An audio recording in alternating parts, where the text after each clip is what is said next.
Usai Lebaran Idul Fitri 1446 Hijriah, sejumlah harga bahan dapur di Pasar Mardika, Kota Ambon mulai turun perlahan, Minggu, 6 April 2025.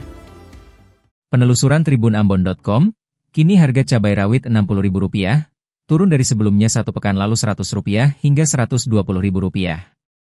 Untuk cabai keriting dibanderol Rp60.000 dari sebelumnya Rp70.000.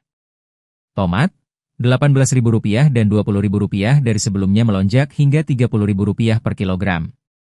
Sementara untuk harga bawang dan lemon Cina mengalami lonjakan harga.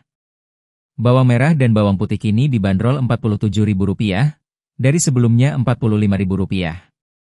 Hal yang sama juga pada lemon Cina, kini dibanderol Rp15.000 dari sebelumnya Rp8 hingga Rp10.000 per kilogram. Terkait daya beli kebutuhan bahan dapur, Iwan katakan masih sepi. Menurutnya, hal tersebut mungkin dipicu oleh arus mudik saat Lebaran Idul Fitri 1446 Hijriah kemarin.